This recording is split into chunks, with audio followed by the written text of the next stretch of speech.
Hi hello வணக்கம். இன்னைக்கு சமையல் செய்யலாம் வாங்க. இதில் கொத்தவரக்காய் பொரியல் எப்படி செய்யணும் மேடம் கிட்ட கேட்டு தெரிஞ்சுக்கலாம். வாங்க வாங்க செய்யலாம். ஃபஸ்ட்டில் இந்த மாதிரி வேக வச்சுக்கணும். உப்பு மஞ்சத்தூள் போட்டு நல்லா தண்ணி விட்டு வேக வச்சு புழிஞ்சு எடுத்துக்கணும். அப்படி இல்லை பச்சையாக நறுக்கி காய் அப்படியே போட்டோம்னா அது ஒரு மாதிரி கசக்கும். அதுக்காக இப்படி வேக வச்சு தண்ணியெல்லாம் வச்சுட்டு இது பிழிஞ்சு அதில் போட்டதை சூப்பராக இருக்கும். மஞ்சத்தூள் சால்ட் போடணும். ஆமாம், உப்பு கல்லுப்பு போட்டுக்கலாம், சால்ட்டு வேண்டாம். கல்லுப்பு போட்டு மஞ்சத்தூள் போட்டு வேக வச்சு இந்த மாதிரி தண்ணி விட்டு எடுத்து வச்சுக்கணும். இப்போ தாளிக்கலாம். நெக்ஸ்ட் அதுக்கு ஒரு 3 ஸ்பூன் எண்ணெய் போதும். எவ்வளோ இது? 1/4 கிலோவா? 1/4 கிலோ. 1/4 கிலோ கத்தரிக்காய். இதுக்கு தக்காளி வெங்காயம் அதெல்லாம் சேர்க்க வேண்டியதில்லை. வெறும் இந்த பூண்டு ஒரு 5-6 பல்லு இந்த மாதிரி தட்டி எண்ணெயில் போட்டுக்கணும். ஃபஸ்ட்டு பூண்டு இந்த மாதிரி நல்லா தட்டி போட்டுக்கணும். அதுக்கு இந்த 1 ஸ்பூன் உளுத்தம் பருப்பு போட்டு ஒரு 1/2 ஸ்பூன் கடலை பருப்பு, அவ்வளோதான். இதுக்கு சும்மா ஃப்ரை. இது தக்காளி வெங்காயம் எது இல்லாமல் வெறும் ஃப்ரை.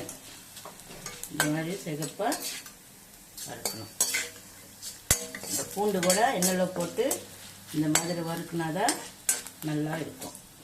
இப்போ இது நம்ம வேக வச்சிருக்கிறோம் இல்லைங்களா, இது இப்படி தண்ணி இல்லாமல் இதில் புழிஞ்சு போட்டுடணும். நல்லா ஆற வச்சு தண்ணி எடுத்துட்டு, நான் இந்த தண்ணி இது கசக்கும். அதனால சிலருக்கு பிடிக்காது. அப்படியே செஞ்சோம்னா அது ஒரு மாதிரி ஸ்மெல்லு வரும், பச்சை வாழை வரும். அதுக்கு தான் நாங்கள் உப்பு மஞ்சள் போட்டு வேக வச்சு அந்த தண்ணியை வதக்கட்டி இப்படி போடும். இது நல்லா இப்படி போட்டுக்கணும். சிம்பிளாக ரெசிபி. மார்னிங் ஜாபுக்கு போகிறவங்க, பேச்சுலர்ஸாக இருக்கிறவங்க பசங்களுக்கு இந்த ஹாஸ்டலில் தங்கி அவங்களே சமையல் பண்ணி சாப்பிடுவாங்க இல்லைங்களா, அவங்களுக்கெல்லாம் நல்லா யூஸ்ஃபுல்லாக இருக்குது. நான் செய்கிற சமையல் சிம்பிளான சமையல். ரெசிபியும் உங்களுக்கு கஷ்டம்லாம் இருக்காது.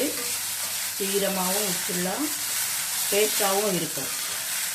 இதுக்கு வெங்காயம் தக்காளி அதெல்லாம் போட வேண்டாம், வெறும் காய் மட்டும் போதும்.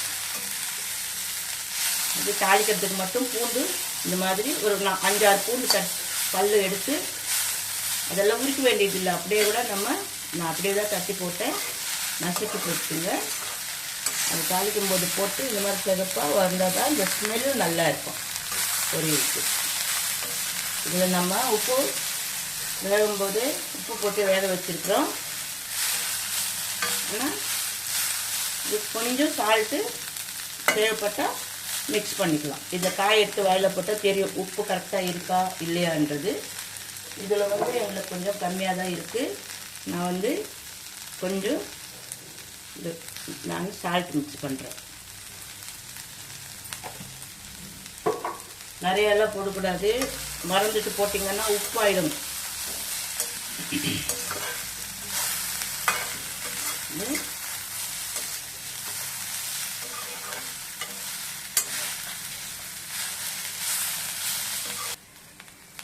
இந்த மாதிரி நல்லா பொரிக்கணும்.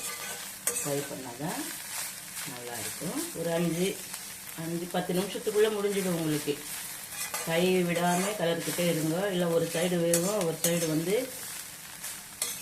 கறிப்பிடி. இப்போ மிளகாத்தூள் ஃபஸ்ட்டில் போடக்கூடாது. மிளகாத்தூள் முதல்ல போட்டிங்கன்னா நல்லா இருக்காது.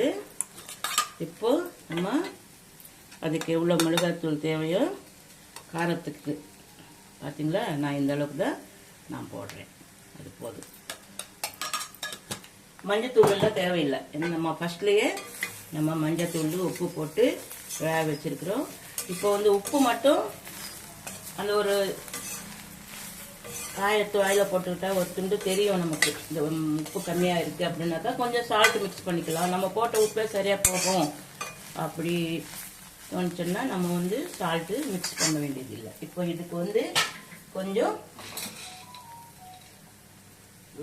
வறுத்த வேர்க்கடலை பருப்பு இருக்கு இல்லைங்களா, 2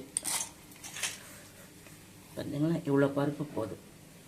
இது கொஞ்சம் பவுடர் பண்ணி அதில் மிக்ஸ் பண்ணிட்டோம்னா கொத்தவரக்காய் பொரியல். பார்த்தீங்களா, இந்த மாதிரி கொரப்பாக அரைச்சிக்கணும். ரொம்ப நைஸாலாம் அரைக்கக்கூடாது, இது 1 2 இருக்கணும், அப்போ தான் நல்லா. இப்போ இதில் இது போட்டுடலாம். போட்டுட்டு நல்லா ஒரு கலரிட்டு இதில் கொஞ்சம் கருவேப்பிலை தூவி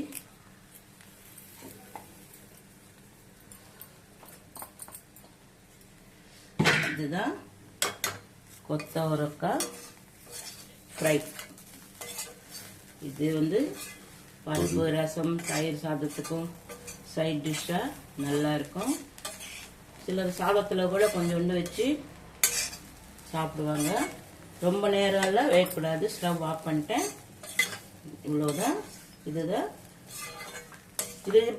சிலர் பொடியாக கட் பண்ணி ஒரே முட்டையாக கடாயில் வச்சுட்டு கொஞ்சம் வெங்காயம் தக்காளி எல்லாமே போட்டு செய்வாங்க. அது கொஞ்சம் கசக்கும். இந்த மாதிரி வேக வச்சு அந்த தண்ணெல்லாம் எடுத்துட்டு நல்லா புளிஞ்சு போட்டு இந்த மாதிரி ஃப்ரை பண்ணோம்னா இது வந்து சூப்பராக டேஸ்டாக இருக்கும். இப்போ இந்த நான் வந்து வேர்க்கடலை பொடி போட்டிருக்கேன். உங்களுக்கு தேவைன்னா இந்த எள்ளு கூட பொடி பண்ணி போட்டுக்கலாம். இதுக்கு பதிலாக 2 சாய்ஸ் இருக்கு. வேர்க்கடலை பொடியும் போடலாம், இல்லைன்னா எள்ளு நல்லா வறுத்துட்டு அந்த எள்ளு பொடி கூட போட்டு செஞ்சு. ரெண்டும் ஒன்னா போடக்கூடாது. இது வேணும்னா இது போட்டுக்கலாம், இது இல்ல அது இருக்குது வீட்டுல அப்படின்னாக்கா அது பொடி பண்ணி கொஞ்சமா தான், நிறைய எல்லாம் போடக்கூடாது. போட்டு பண்ணி பார்த்து சொல்லுங்க. லைக் பண்ணுங்க, ஷேர் பண்ணுங்க, சப்ஸ்கிரைப் பண்ணுங்க. சாப்பிட்டுட்டு செஞ்சு சாப்பிட்டுட்டு கமெண்ட் பண்ணுங்க. அவ்வளவுதான். இதுதான் கொத்தவரக்காய் பொரியல்.